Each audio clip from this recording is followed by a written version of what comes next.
Shalom jemaat Tuhan, selamat pagi dan selamat jumpa kembali dengan kami GBI Green Garden. Kita percaya bahwa Tuhan selalu ada beserta dengan kita. Pagi hari ini, Dia siap menjamah setiap hati yang terbuka. Oleh karena itu, singkirkan setiap gangguan dan fokuskan hati kita untuk menyembah Tuhan. Selamat beribadah, Tuhan Yesus memberkati. Shalom Bapak Ibu semua yang terkasih dalam kasih Tuhan Yesus. Minggu ini adalah minggu yang baru, kita boleh bersama-sama dalam ibadah online kita. Saya percaya banyak hal yang terjadi, banyak hal yang boleh kita lihat dan kita nikmati akhir-akhir ini. Karena mungkin ada jarang-jarang waktu kita bersama keluarga. Dan hari-hari ini kita diingatkan untuk kita boleh bersama-sama keluarga kita dan menikmati baikan Tuhan. Di luar sana boleh ada goncangan, boleh ada permasalahan yang kayaknya gak pernah berakhir, tapi kita ada aman dalam lindungannya Tuhan. Amin Bapak Ibu Saudara. Hari ini saya mau sharing sedikit. Saya mau sharing tentang jari saya Bapak Ibu Saudara. Jadi jari saya ini ada kuku. Di kukunya ini jadi kalau Bapak Ibu Saudara tahu, kita kan ujung kukunya ini kadang ada kulit yang kita agak keluar dikit gitu Bapak Ibu Saudara. Nah karena saya juga jahil gitu ya, maksudnya ada kulitnya ini saya cabut Bapak Ibu Saudara. Perkaranya perkara mudah, perkara yang mungkin kayak kita pikir, oh nggak bakal masalah gitu ya. Tapi tanpa disadari waktu itu dicabut, itu meninggalkan luka yang sangat. Jadi makin hari kulit di samping-sampingnya ini memar Bapak Ibu Saudara. Sampai berair. Saya sampai aduh sakitnya ini tuh bukan sakit biasa. Tapi benar-benar sakitnya tuh luar biasa. Dan karena dia menggembung dia bernanah di dalamnya gitu loh. Jadi ada momen-momen di mana malam itu tuh nyut-nyutan gitu Bapak Ibu Saudara. Dan akhirnya saya pikirkan tadinya biasa aja gitu. Tapi dari perkara kayak gitu kita gak boleh anggap remeh. Dan akhirnya saya obatin gitu loh. Saya obatin dan akhirnya benar-benar bisa kempes, pecah nananya. Dan saya diingatkan juga sama firman Tuhan di Yakobus 3 ayat 5. Yakobus 3 ayat 5 ini berbicara tentang lidah Bapak Ibu Saudara. Firman Tuhannya berkata kurang lebih gini ya Bapak Ibu Saudara. Demikian juga lidah walaupun suatu anggota kecil dari tubuh namun dapat memegahkan perkara-perkara yang besar. Lihatlah betapapun kecilnya api ia dapat membakar hutan yang besar.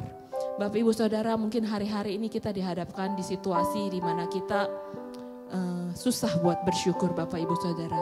Tapi saya mau ajak Bapak Ibu Saudara minggu-minggu ini ayo kita perkatakan hal-hal yang baik dari lidah kita, dari perkataan kita. Karena kita tahu walau dia itu bagian yang kecil tapi itu dapat memegahkan perkara-perkara yang besar. Kita bisa menarik surga turun lewat perkataan kita. Jadi mari Bapak Ibu Saudara hari-hari ini ayo kita mau belajar bersyukur. Kita mau belajar menikmati betapa baiknya Tuhan dalam kehidupan kita. Amin Bapak Ibu Saudara. Setuju dengan saya? Amin. Mari kita mau nyatakan iman kita lewat pujian pagi hari ini. Sebelumnya kita mau berdoa dulu Bapak Ibu Saudara. Setuju? Terima kasih Bapak. Terima kasih buat hari yang baru yang Tuhan tambahkan dalam kehidupan kami. Pagi hari ini Tuhan, kami mau belajar bersyukur buat kebaikan Tuhan. Walau seringkali kami lupa Tuhan seberapa sepelenya itu, tapi pagi hari ini kami mau belajar Tuhan. Kami mau belajar, mau mengingat kebaikan Tuhan dalam hidup kami. Kami mau belajar perkatakan hal-hal yang positif dalam hidup kami ya Tuhan. Karena kami tahu Tuhan waktu kami perkatakan hal-hal yang positif itu Tuhan. Berkat Tuhan boleh mengalir dalam kehidupan kami ya Tuhan. Kehidupan kami boleh diubahkan ya Tuhan. Terima kasih ya Bapa. Kami mengucap syukur Tuhan. Karena Engkau Allah yang gak pernah meninggalkan kami walau sedetik pun Tuhan. Dan kalau pada pagi hari ini kami ada Tuhan, kami boleh ketemu Tuhan. Biar itu semuanya Tuhan untuk kemuliaan nama-Mu saja ya Bapa. Terima kasih Bapa. Terima kasih Tuhan Yesus, kami mengucap syukur, kami berterima kasih ya Tuhan. Dalam nama Yesus kami percaya dan kami berdoa. Haleluya. Amin. Mari Bapak Ibu Saudara kita mau perkatakan Allah itu baik dalam kehidupan kita. Amin. Dan mari kita memuji Tuhan sama-sama.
tinggikan nama Dia, katakan Allah itu baik, sungguh baik bagiku, ditunjukkannya kasih setianya.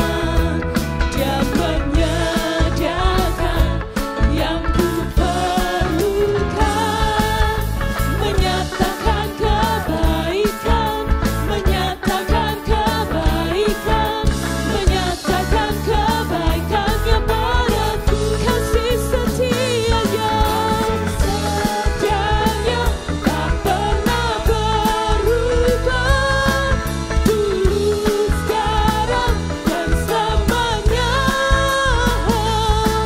Ajaiblah kuasa dalam namanya, Yesusku luar biasa, kasih setianya tak pernah berubah, dulu, sekarang, dan selamanya. Ajaiblah kuasa dalam namanya, Yesusku luar biasa. Katakan kasih setianya tak pernah berubah, dulu, sekarang, dan selamanya. Ajaiblah kuasa dalam namanya, Yesusku luar biasa. Sekali lagi katakan kasih setianya tak pernah berubah, dulu, sekarang, dan selamanya. Ajaiblah kuasa dalam namanya, Yesusku luar biasa. Yesusku luar biasa. Sekali lagi, Yesusku luar biasa. Haleluya. Dahsyat Kau Tuhan, dahsyat Kau Allah kami, dahsyat Kau Tuhan kami Yesus. Mari Bapak Ibu Saudara, mungkin hari-hari ini kita lupa. Saya mau Bapak Ibu perkatakan, tahun 2020, tahun dimensi yang baru. Tahun 2020, tahun dimensi yang baru. Sekali lagi, tahun 2020, tahun dimensi yang baru. Mungkin di awal tahun Bapak Ibu Saudara, kita bingung. Apa ini dimensi yang baru? Melebihi perkiraan kita, melebihi apa yang boleh kita bayangkan. Tahun 2020 berlalunya begitu ajaib, begitu luar biasa. Dan gak sadar kita udah sampai lebih dari pertengahan tahun. Dan hari-hari ini kita diingatkan Tuhan, ayo ingat kembali tahun dimensi yang baru. Dimensi yang baru sama Tuhan. Paradigma kita harus berubah, pola pikir kita harus berubah. Semua hal-hal yang kita pikir kita bisa dengan kekuatan kita, itu semuanya harus dirubah Bapak Ibu Saudara. Dan hari-hari ini mari kita belajar mengandalkan Tuhan dalam setiap musim hidup kita. Karena Tuhan Yesus adalah bagian terpenting dari segala sesuatunya. Amin. Amin. Terima kasih Bapa, terima kasih Tuhan Yesus. Kami tahu Tuhan penyertaan Tuhan gak pernah berakhir dalam hidup kami. Semusim berlalu, namun Kau selalu peliharaku. Kasih dan setiamu tak pernah layu di hidupku. Lebih luas dari samudra, kebaikan-Mu Bapa takkan habis di hidupku. Lebih tinggi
kebaikan Tuhan.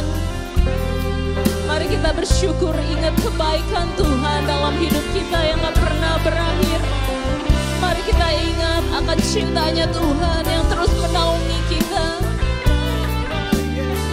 Ya Yesus, sungguh Kau layak terima segala pengakuan kami. Kau layak terima segala penyembahan kami ya Tuhan. Terima kasih Tuhan, buat kasih yang tiada terbatas dalam hidup kami ya Yesus. Terima kasih.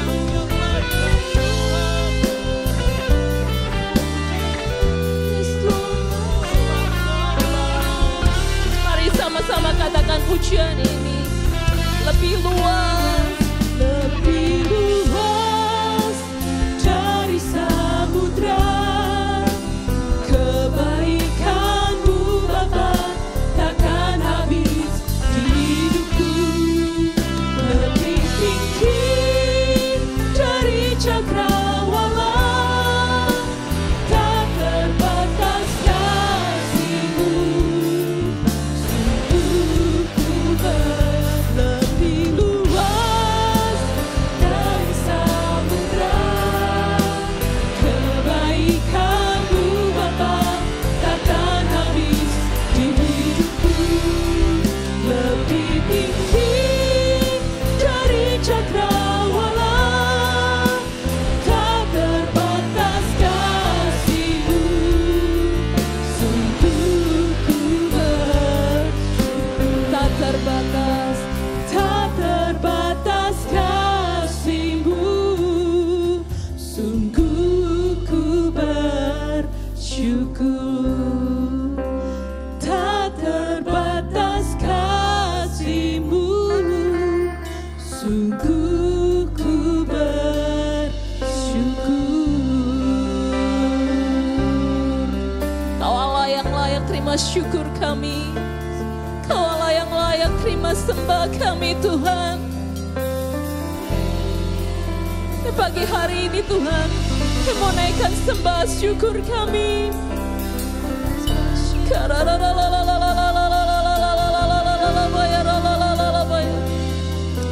Terima kasih buat penjagaan-Mu Tuhan. Terima kasih buat kebaikan-Mu, buat darah-Mu yang tercurah Tuhan. Haleluya. Terima kasih ya, yang terbaik Kau Tuhan hanya bagi-Mu. Oh ya Yesus, Kau luar biasa. Dialah Bapa pelindung kami. Dialah Roh Kudus, Kau penghibur kami. Kami bersyukur Tuhan, kami bersyukur buat cinta-Mu, buat kebaikan-Mu. Puaskan kami pagi hari ini Tuhan. Waktu kami menyembah Tuhan, itu berarti kami mengangkat tangan kami berserah kepada Tuhan.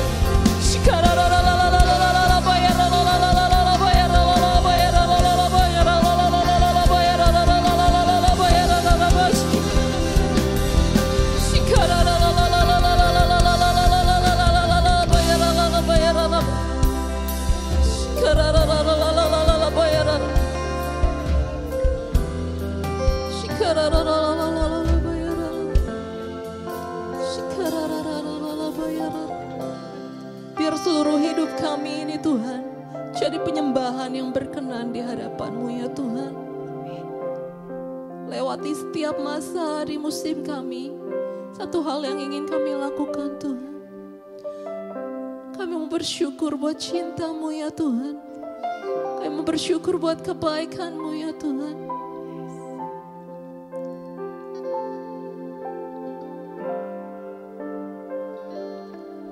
Bersyukur bersyukur, bersyukurlah, bersyukur karena kasih setiamu. Ku sembah, ku sembah, ku sembah dan ku sembah selama hidupku. Ku sembah Kau Tuhan. Bersyukur, bersyukur, bersyukur, bersyukurlah, bersyukur karena kasih setiamu. Ku sembah, ku sembah, ku sembah dan ku sembah selama hidupku. Ku sembah Kau. Mari angkat tangan kita, katakan bersyukur, bersyukur, bersyukurlah, bersyukur karena kasih setiamu. Ku sembah, ku sembah, ku sembah dan ku sembah selama hidupku. Ku sembah. Lebih lagi kita angkat suara kita bilang bersyukurlah. Bersyukur, bersyukur, bersyukurlah, bersyukur karena kasih setiamu. Ku sembah, ku sembah, ku sembah dan ku sembah selama hidupku. Ku sembah Kau selama hidupku, selama hidupku. Ku sembah Kau Tuhan, selama hidupku. Ku sembah Kau Tuhan. Kami percaya Tuhan, Kau Allah yang dahsyat, Kau Allah yang luar biasa. Dan untuk selama-lamanya kami bersyukur buat kebaikan-Mu Tuhan. Terima kasih Yesus, kami percaya Tuhan kami berjalan. Kau yang turut campur tangan dalam segala perkara di hidup kami ya Tuhan. Terima kasih Yesus, di dalam nama Tuhan Yesus kami percaya dan mengucap syukur.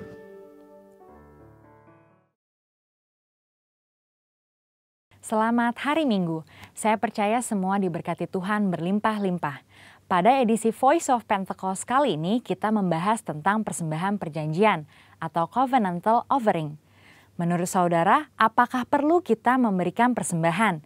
Jika terjadi situasi seperti kehilangan pekerjaan, sakit, musibah atau bencana, dan lain-lainnya, apalagi di saat seperti ini yang masih pandemi COVID-19, perlukah kita memberi persembahan? Sesungguhnya Alkitab menyatakan memberikan persembahan tidak terpisahkan dari kehidupan orang percaya.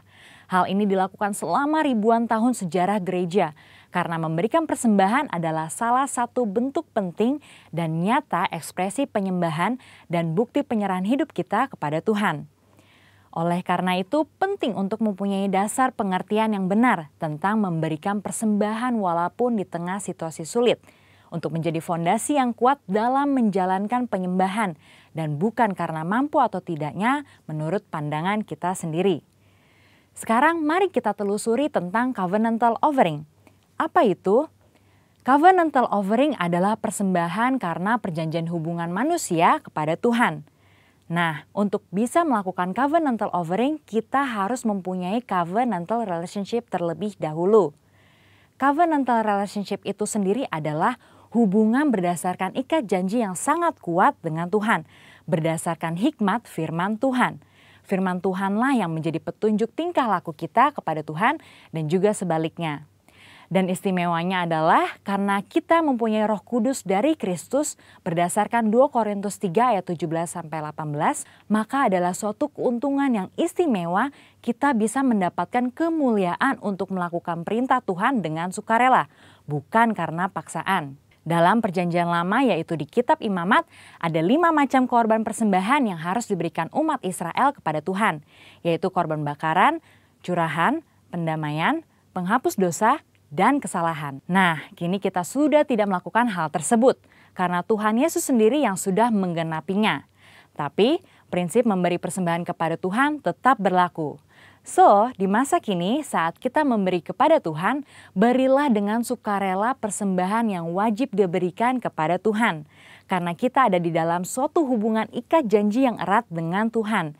Inilah yang disebut memberi covenantal offering karena covenantal relationship. Saudara, memberikan covenantal offering kepada Tuhan harus menurut kerelaan hati kita.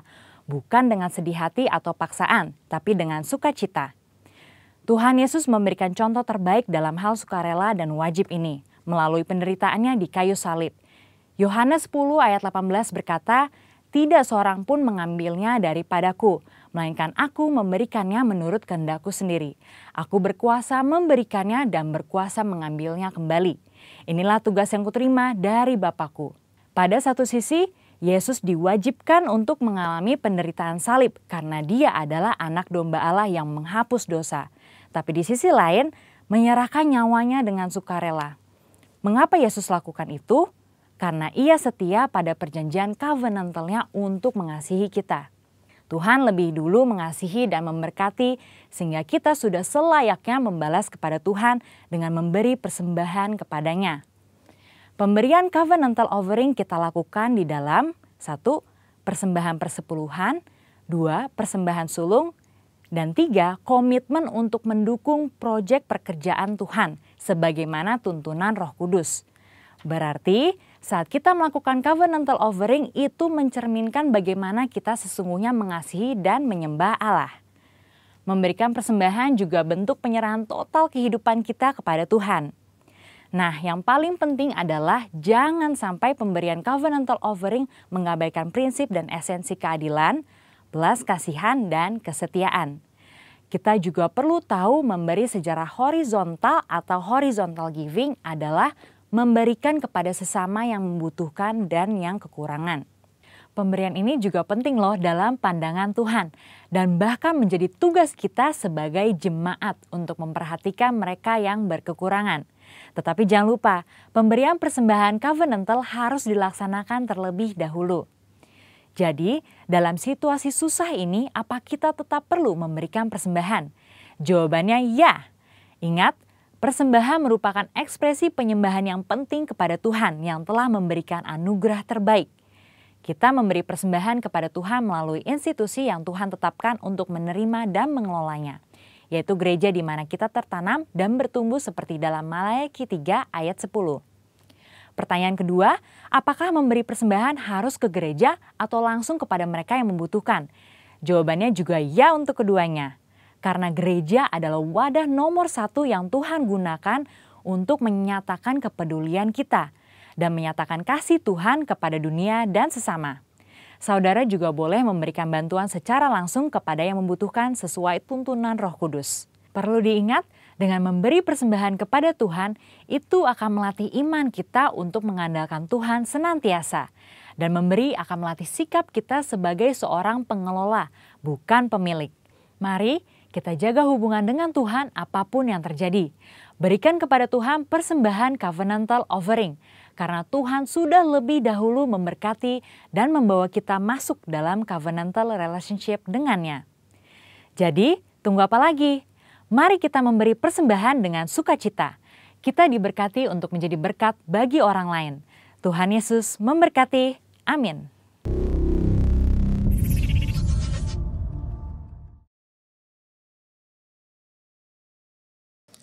Mari kita satukan hati di dalam doa syafaat. Ya Allah Bapa, Tuhan kami Yesus Kristus yang bertakhta di dalam kerajaan surga, sungguh kami bersyukur kepadamu ya Tuhan, buat penyertaan-Mu sampai dengan hari ini ya Tuhan, di dimensi yang baru ini Tuhan. Walaupun kami ibadah secara online Tuhan, aku percaya Tuhan, tangan kuasa-Mu masih menyertai kami ya Bapa. Terima kasih ya Bapa buat firman-Mu yang sudah kami dengar Tuhan, kami beritakan ini Tuhan, untuk boleh menjadi kekuatan dalam setiap kehidupan kami ya Bapa. Terima kasih ya Tuhan buat hamba-Mu yang sudah menyampaikan firman Tuhan, terus Engkau berkati Tuhan, Han-Han berserta keluarga istri dan anak-anaknya ya Tuhan Yesus. Terima kasih ya Bapak buat gembala kami Pak Freddy Halim juga Ibu Yeni ya Tuhan. Terus Engkau pakai para pemimpin kami ini Tuhan, semakin hari semakin berkenan di hadapan Engkau ya Bapak. Kami juga berdoa ya Tuhan buat bangsa dan negara kami Indonesia ya Bapak. Engkau berkati presiden, wakil presiden, Jokowi dan Pak Maruf Amin ya Bapak. Terus Engkau pakai Tuhan, aku percaya Tuhan tangan kuasa-Mu menyertai para pemimpin kami ini ya Bapak. Terutama dalam penanganan COVID-19, juga pemulihan ekonomi terjadi atas bangsa kami ini Indonesia ya Bapak. Bapak kami juga berdoa buat Bapak Niko Noto Yarjo dan keempat wakilnya ya Bapak. Terus Engkau pakai Tuhan para pemimpin kami Tuhan di dalam Pantekosta yang ketiga ini ya Tuhan. Buat penyertaan-Mu sungguh nyata atas para pemimpin kami ini ya Bapak. Bapak kami juga berdoa buat jemaat-Mu ya Tuhan. Baik yang sakit Engkau berikan kesembuhan, yang putus pengharapan Engkau berikan pengharapan yang baru di dalam Engkau ya Tuhan. Terima kasih ya Bapak. Terima kasih buat kebaikan-Mu yang sudah boleh kami terima sampai dengan hari ini ya Bapak. Inilah menjadi doa-doa kami, Engkau selalu menyertai kami ya Tuhan. Terima kasih ya Bapak. Di dalam nama Tuhan kami Yesus Kristus, kami sudah berdoa dan mengucap syukur. Haleluya. Amin. Shalom jemaat Tuhan. Mari kita siapkan hati untuk kita pagi hari ini kita mau mendengarkan firman Tuhan.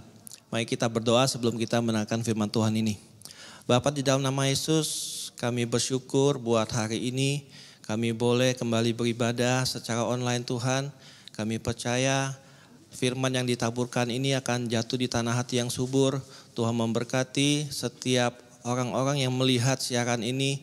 Tuhan memberkati mereka yang lagi keletihan, yang lesu, lemah. Tuhan berkati di dalam nama Tuhan Yesus. Dan biar nama-Mu dipermuliakan melalui segala sesuatu yang kami kerjakan di tempat ini. Terima kasih Bapa, di dalam nama Tuhan Yesus kami siap untuk mendengarkan firman Tuhan. Haleluya, sama-sama kita katakan amin. Shalom jemaat Tuhan, apa kabar? Saya harap semuanya baik-baik saja ya. Kita masih dalam suasana ibadah online.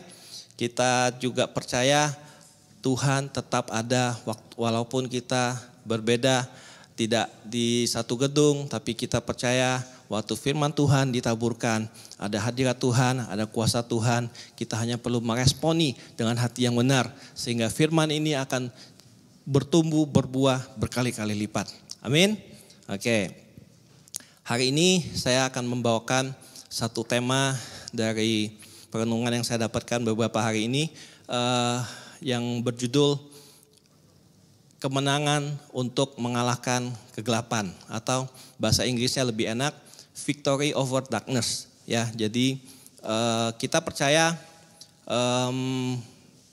belakangan ini kita sedang memasuki satu masa atau satu waktu yang kita bisa bilang waktu-waktu yang gelap atau waktu-waktu yang sulit untuk kita semua jalankan. Karena ini kan baru pertama kali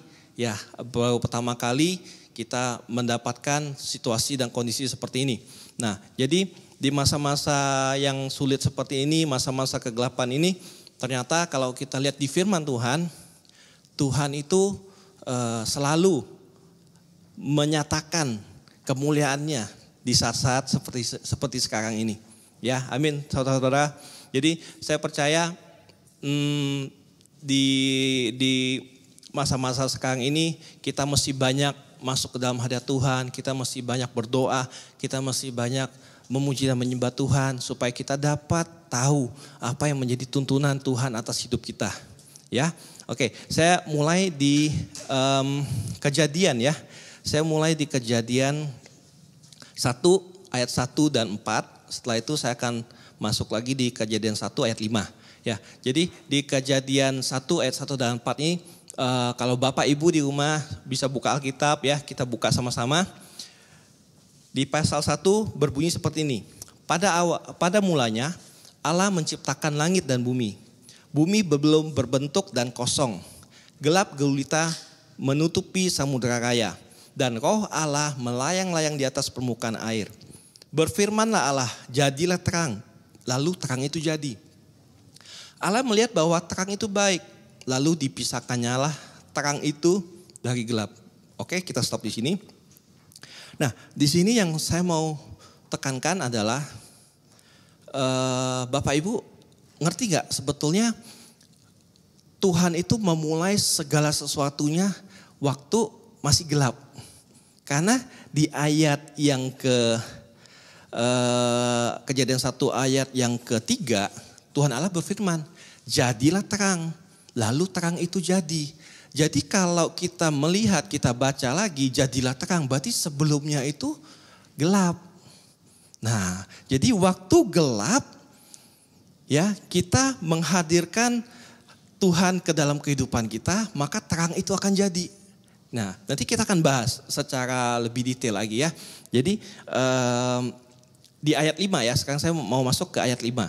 Ayat 5 ditulis seperti ini, Tuhan memulai penciptaan waktu masih gelap. Ya, tadi saya sudah singgungkan kembali ya. Jadi dan Allah menamai tempat itu siang dan gelap itu malam. Jadilah petang dan jadilah pagi. Itulah hari pertama. Jadi waktu awal mula penciptaan bumi ini, Tuhan Yesus itu menciptakan sesuatu tuh dari sesuatu yang gelap dan tiba-tiba menjadi terang. Nah, apa hubungannya dengan kondisi kita saat ini? Mungkin saat ini kita dalam posisi keadaan yang gelap, yang keadaan yang enggak enak, yang dalam keadaan kalau gelap itu identik penuh dengan ketakutan, kekhawatiran, atau bisa aja kita bisa bilang gelap itu mungkin tidak ada kehidupan sama sekali. Ya, jadi gelap itu mungkin mati. Nah, tapi ingat di Kejadian 1 ayat 1-5 tadi, waktu firman Tuhan itu hadir dalam hidup kita, waktu firman Tuhan itu datang, ya Tuhan menciptakan kembali, ya menjadi terang. Tuhan berfirman. Di sini kan tadi kan sudah saya sebutkan lagi, Tuhan memulai penciptaan waktu masih gelap. Nah, jadi jangan khawatir waktu kita menghadapi masa-masa seperti ini, masa-masa sulit, masa-masa enggak enak. Jangan khawatir, justru melewati masa-masa seperti ini kita akan melihat terangnya Tuhan muncul. Kita akan melihat Tuhan itu menolong kita. Kalau saudara-saudara, Bapak Ibu, kalau kita betul-betul mengundang terang itu masuk ke dalam hidup kita. Kita mengundang terang itu untuk hadir bersama dengan kita. Ya, nanti saya akan bahas lagi. Ada 3 kunci atau 3 cara yang saya renungkan dan saya dapatkan 3 cara ini dan memang saya sudah menerapkan di kehidupan pribadi saya.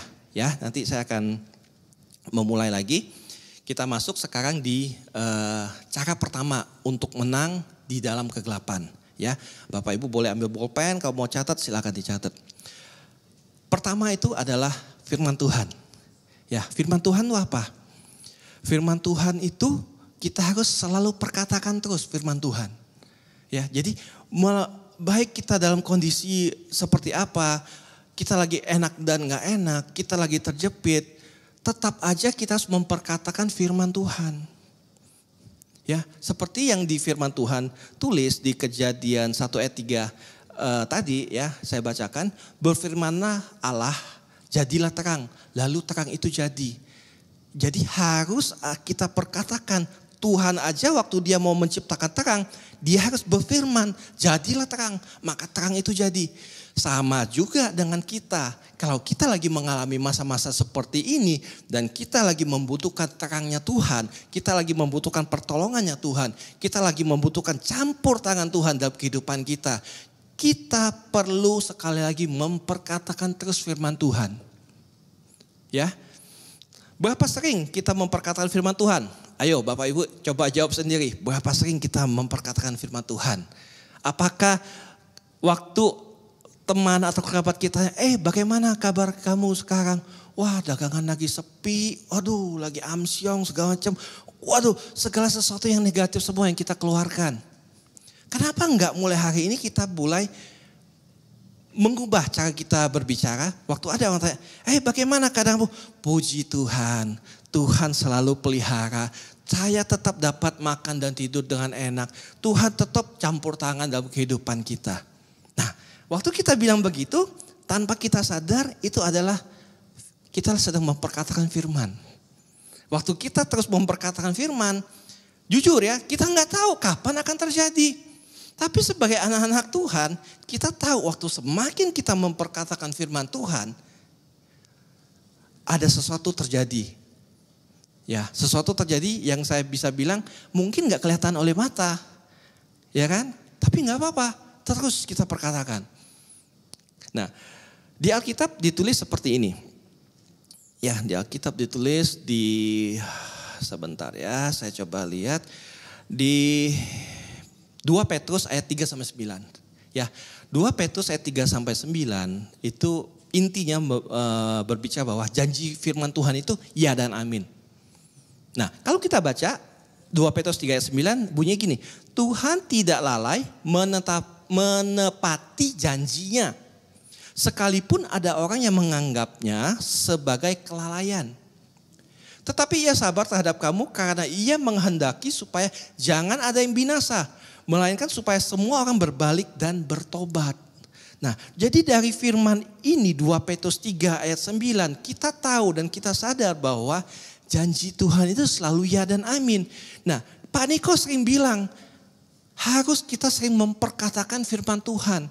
Terkadang Pak Niko suka bilang begini, saya ingat satu statement Pak Niko bahwa dia dapat sesuatu dari Tuhan, dia nggak ngerti, dia nggak tahu, tapi karena dia percaya, dia perkatakan terus. Dia percaya dan dia perkatakan terus. Mungkin Bapak Ibu pengerja yang ikut ke doa SICC, Pak Niko sering bilang seperti ini. Saya nggak ngerti, saya nggak tahu, tapi karena saya tahu ini datangnya dari Tuhan, saya terus memperkatakannya. Nah, begitu juga dengan kita. Ya toh, begitu juga dengan kita. Waktu kita tahu kita sedang berada dalam posisi yang terpuruk, yang harus kita lakukan pertama adalah memperkatakan terus janji Tuhan. Memperkatakan terus firman Tuhan. Firman ini bisa hidup. Nah, Alkitab juga mencatat bahwa kalau kita memperkatakan, mulut kita ini penuh dengan kuasa. Lidah kita ini penuh dengan kuasa. Semakin sering kita perkatakan terus, semakin sering kita perkatakan terus firman Tuhan, kita akan menuai janji Tuhan. Dan saya aminkan sekali, ya saya aminkan sekali di 2 Petrus ayat 3 sampai 9 ini Tuhan gak pernah lalai menetapi janjinya. Nah, tapi kan ditulis, gak ditulis sih Tuhan akan menetapi, tidak pernah lalai menetapi janjinya besok. Enggak kan? Tapi Tuhan bilang dia tidak akan pernah lalai menepati janjinya.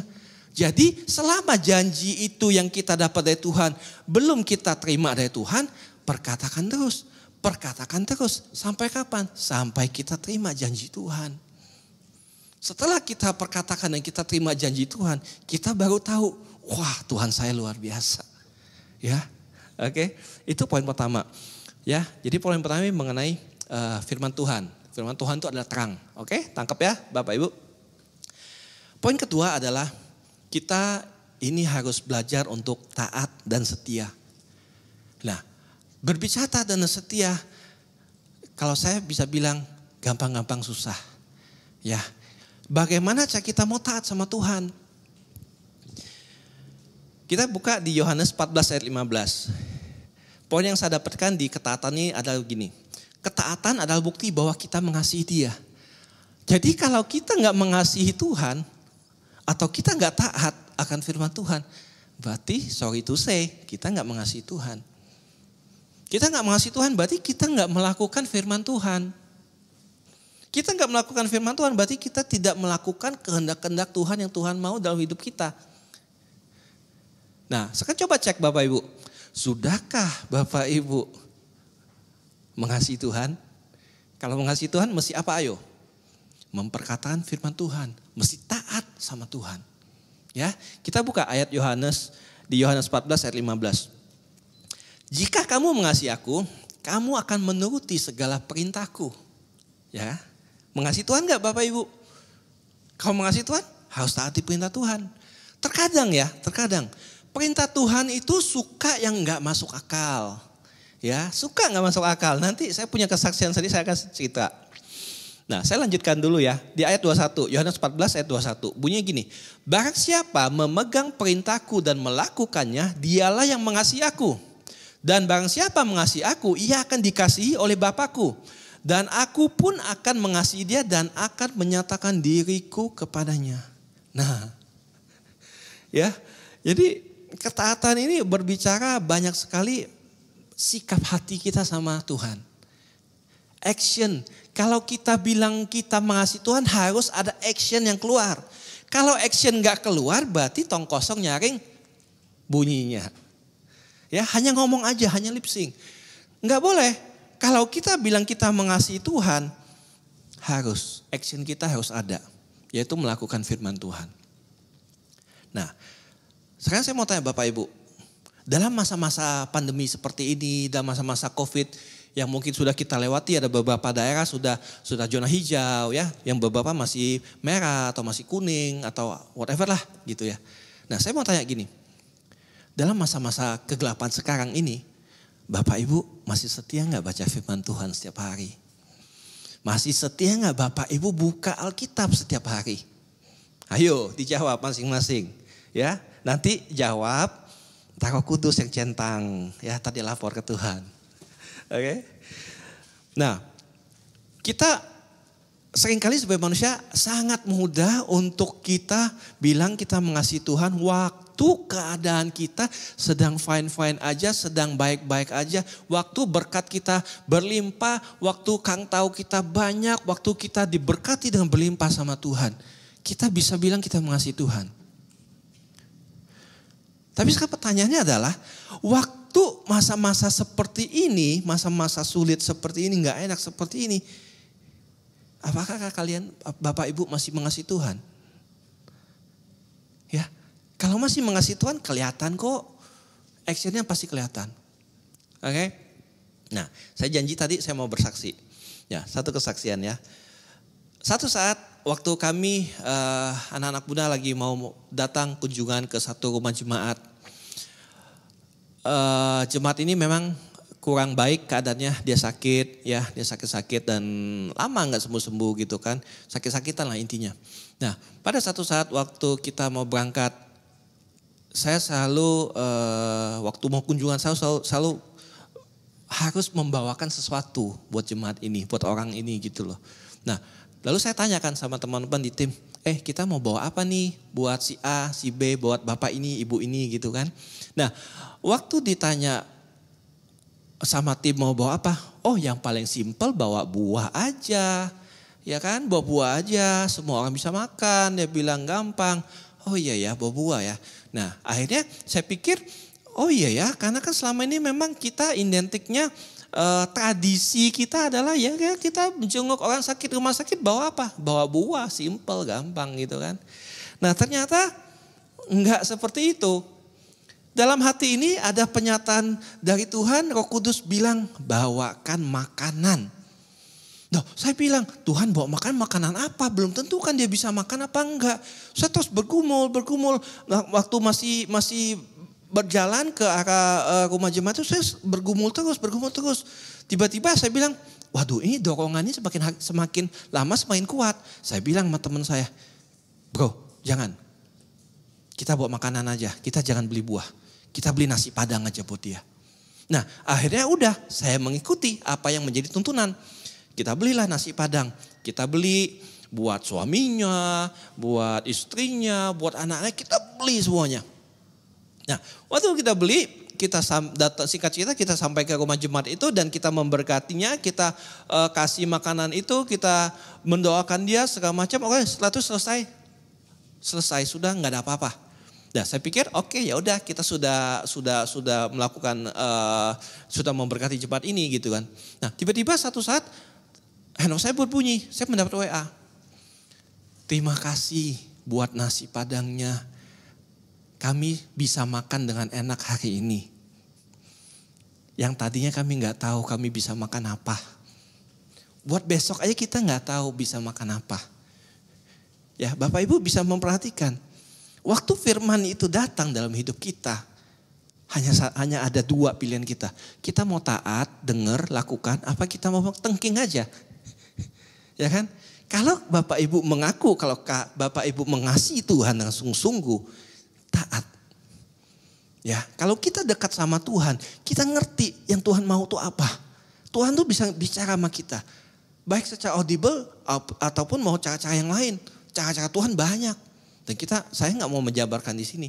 Tapi saya tahu cara Tuhan salah satu seperti ini. Satu kesaksian lagi. Saya banyak kesaksian hari ini. Salah satu pengajar kita, ya masa-masa pandemi COVID gini waktu itu, tiba-tiba pengerja ini baik hati sekali. Tangannya ringan, suka menolong orang. Dia menolong, cerita dia menolong naik tangga. ke agak ya tangga lumayan lah, nggak terlalu tinggi katanya. Tiba-tiba cuma hanya naik tangga gitu aja, pengerja kami ini tiba-tiba bisa jatuh. Jatuh, tangannya patah, kena kepala, bentur ke aspal, pingsan, gegar otak, ada pendarahan. Singkat cerita lagi, karena hal ini maka dia tidak bisa bekerja. Selama ini dia bekerja untuk mencukupi semua kebutuhan rumah tangga, ya, istri, anak-anak. Nah, sekarang dia nggak bisa bekerja. 3 bulan Bapak Ibu dia nggak bisa bekerja. Saya tanya dia, kamu lakukan apa selama 3 bulan ini? Kamu nggak bisa bekerja? Ya, saya berdoa. Saya belajar untuk baca firman, dia bilang. Saya belajar untuk mulai membangun mesbah keluarga. Dan singkat ceritanya lagi Bapak Ibu, istrinya juga kerja. Tapi karena masa PSBB kan didiskon kerjanya. Nggak masuk full. Saya bilang, Bu berarti masuknya 15 hari dong. Boro-boro Pak 15 hari. Didiskon lagi Pak 5 hari doang. 1 bulan cuma masuk 5 hari. Terus Ibu gimana untuk gajinya? Dia dibayar cuma 5 hari itu aja dia bilang. Wah, saya secara manusia saya berpikir bagaimana pengerja ini akan mencukupi kebutuhan dia. Nah, Tuhan itu baik Bapak Ibu. Waktu pengerja ini belajar untuk taat dan setia sama Tuhan. Ya, singkat cerita, dia ketemu orang. Dan dia dibukakan jalan dengan cara yang luar biasa sama Tuhan. Dan saat ini dia sedang menjalankan bisnis baru dia. Ya kan? Menurut saya itu wow sekali loh. Walaupun dia tadi bilang sama saya nggak ngerti. Tiba-tiba ada dorongan aja untuk saya coba datang ke sini, coba saya untuk tawarin jualin barang ini segala macam. Dan akhirnya berhasil. Dan sampai saat ini dia mulai berjualan itu. Untuk menggantikan masa-masa yang dia nggak bisa pergi. Atau masa-masa dia lagi sulit. Ya, dia berjualan bumbu-bumbu dapur. Saya buka aja rahasianya. Dia jual bumbu-bumbu dapur. Ya, luar biasa saya bilang. Makanya saya bilang, kita sebagai anak-anak Tuhan, waktu kita dalam masa seperti apapun, jangan pernah tinggalkan Tuhan. Tetap baca firman, tetap belajar untuk taat dan setia sama Tuhan. Waktunya akan tiba, terang itu akan tiba. Waktu Tuhan bilang, jadilah terang, maka jadi terang. Begitu pun dengan hidup kita. Waktu lagi gak enak kayak gini, Tuhan bilang, bergeraklah, diberkatilah engkau. Engkau diberkati, simple. Oke? Poin terakhir, ya kunci terakhir. Kunci terakhir adalah kita harus tadi mengandalkan Tuhan dan berdoa. Saya di sini ada satu statement seperti berdoalah dengan tekun di bawah arahan Roh Kudus dan jangan menyerah hingga jawaban tiba, Bapak Ibu. Jadi Tuhan itu melihat yang kita lakukan buat Tuhan. Ya, jangan pernah kita mengandalkan Tuhan. Jangan pernah kita mengandalkan manusia. Kita mencatat apa? Selama kita mengandalkan manusia, suatu saat kita pasti akan dikecewakan. Dan dikecewakan tuh gak enak Bapak Ibu. Iya kan? Ya, oke, ayatnya ini. Matius 6 ayat 6. Bunyinya seperti ini. Tetapi jika engkau berdoa, masuklah ke dalam kamarmu, tutuplah pintu dan berdoalah kepada Bapamu yang ada di tempat tersembunyi. Maka Bapamu yang melihat yang tersembunyi akan membalasnya kepadamu. Maksudnya apa di Matius 6 ayat 6 ini? Masuklah ke kamarmu, tutup pintu, berdoalah kepada Bapamu di tempat tersembunyi. Maksudnya seperti ini Bapak Ibu. Ini saya dapat hikmatnya luar biasa. Maksudnya seperti ini. Tuhan itu ingin kita berhubungan face to face sama dia, personal. Ya, kalau kita di gereja, kita nyanyi, kita muji nyembah Tuhan, kita menguatkan semua orang yang ada di gereja itu, di ruangan itu. Tapi Tuhan Yesus ini lebih pengen punya hubungan yang lebih spesial sama anak-anaknya. Kenapa ditulis di Matius 6 ayat 6, masuklah ke kamarmu, tutuplah pintu dan berdoalah kepada Bapamu yang ada di tempat tersembunyi. Di sini berbicara bahwa Tuhan tuh pengen banget untuk dekat sama kita. Jadi nggak cukup kalau kita hanya ke gereja saja, melakukan kewajiban kita sebagai orang Kristen setiap minggu ke gereja. No, nggak cukup. Kita harus cari Tuhan lebih banyak lagi di dalam masa-masa waktu-waktu pribadi kita. Ya toh, setiap orang punya, saya menyebutnya setiap orang punya tempat tersembunyi tersendiri. Masing-masing orang berbeda-beda. Nah, coba Bapak Ibu cari tempat tersembunyi Bapak Ibu itu apa? Kalau saya, tempat tersembunyi saya adalah waktu saya di mobil. Saya sendirian jalan ke kantor, waktu saya berangkat kerja, saya bisa nyembah Tuhan, saya bisa setel semua lagu-lagu pujian, lagu-lagu penyembahan, saya bisa dengar firman Tuhan, saya bisa dengar khotbah Tuhan, saya bisa berbicara sama Tuhan, saya bisa curhat sama Tuhan, bahkan saya bisa nangis-nangisan sama Tuhan di dalam mobil.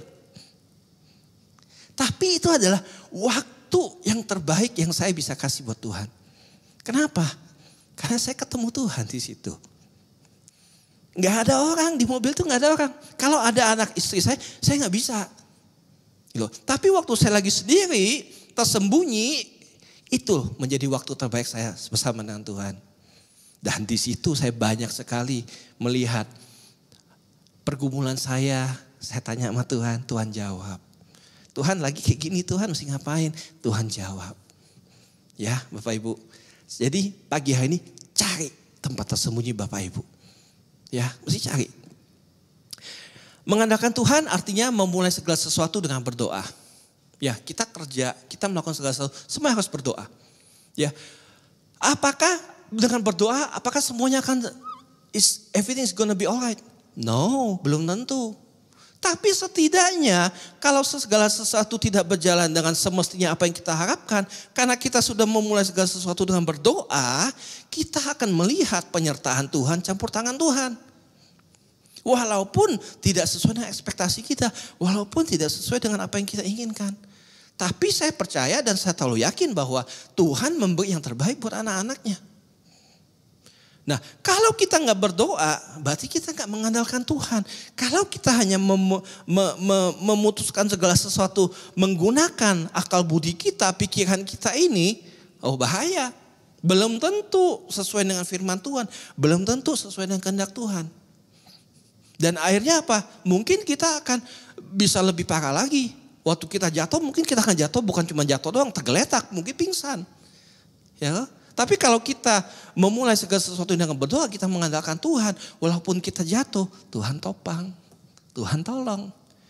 Saya selalu belajar segala sesuatu melalui kehidupan saya. Ya, jadi satu kesaksian lagi terakhir. Satu kesaksian lagi adalah begini. Waktu saya di dalam bisnis, ya dalam usaha saya, satu hal saya suka kan. Kita tahu ya, banyak tagih-tagihan yang numpuk gitu kan dari supplier yang mesti kita bayar. Ya kan? Jumlahnya kadang-kadang fantastis dan kita melihat kita belum ada dananya untuk sampai ke sana. Nah, satu saat seperti ini, saya ada kontak satu orang, saya bilang, "Pak, ini limbahnya sudah bisa diambil, Pak. Kapan Bapak mau ambil?" "Oh iya, nanti saya atur ya kapan mau ambilnya." Dan itu saya tunggu, nggak ada jawaban sama sekali, udah berapa minggu, mungkin udah masuk berapa bulan. Tiba-tiba pada hari Sabtu waktu saya ke kantor, staf saya, "Pak, Bapak mau jual limbah ya?" Itu orang limbahnya datang loh. Loh, kapan saya bilang mau jual limbah? Tiba-tiba orang itu datang. Dan singkat cerita, ya udah, karena memang udah langganan saya jual. Puji Tuhan, Tuhan menyediakan sesuai dengan apa yang kita butuhkan. Tagihan yang perlu saya bayar itu pas sesuai dengan nominal yang saya jual. Dengan waktunya Tuhan. Kalau saya nggak mengandalkan Tuhan, kalau saya bersungut-sungut terus, mungkin saya akan lama terima janji ini. Tapi waktu saya mengandalkan Tuhan, saya berdoa, saya punya hubungan yang baik sama Tuhan, Tuhan ikut campur tangan. Ya Bapak Ibu, jadi pagi hari ini firman saya sangat singkat. Kita harus menang mengatasi kegelapan ini atau victory over the darkness. Ya, kunci pertama saya ulang lagi, kita harus baca firman. Firman Tuhan itu ada terang. Ya, firman itu yang bisa menciptakan apa yang gak ada menjadi ada. Kedua, belajar untuk taat dan setia. Kita mau posisi kita mau gimana pun tetap taat dan setia. Waktu kita taat dan setia, ada upah yang menanti kita. Terakhir, yang ketiga, selalu mengandalkan Tuhan dan berdoa. Ini paling penting. Ya, kalau kita mengandalkan Tuhan, oh semuanya akan beres. Walaupun kita belum melihat, terus aja andalkan Tuhan. Oke? Terima kasih Bapak Ibu untuk pagi hari ini. Saya percaya biar firman ini boleh memberkati Bapak Ibu. Saya mau berdoa buat Bapak Ibu. Terima kasih Bapak buat firman yang pagi hari ini boleh disampaikan Tuhan. Kami percaya di dalam nama Tuhan Yesus, yang sakit Tuhan sembuhkan saat ini, yang berbeban berat Tuhan angkat bebannya, yang butuh pertolongan Tuhan, Tuhan kirim pertolongan Tuhan saat ini di dalam nama Yesus. Terima kasih Bapa, biar semua yang menonton menerima berkat-Mu berlimpah-limpah pagi hari ini di dalam nama Tuhan Yesus. Haleluya. Sama-sama kita katakan amin. Mari Bapak Ibu kita angkat tangan, kita menerima berkat dari Tuhan. Diberkatilah engkau keluar masuk rumahmu, diberkatilah segala sesuatu yang engkau kerjakan. Diberkatilah rumah tanggamu, diberkatilah keluargamu, diberkatilah pekerjaanmu, diberkatilah kesehatanmu. Terima janji Tuhan. Kami mengucap syukur buat pagi hari ini Tuhan. Dan kami bersyukur Tuhan Yesus adalah Tuhan yang hidup. Di dalam nama Tuhan Yesus kami sudah menerima berkat berlimpah-limpah dari Tuhan pagi hari ini. Di dalam nama Tuhan Yesus. Amin. Selamat hari Minggu, Tuhan memberkati.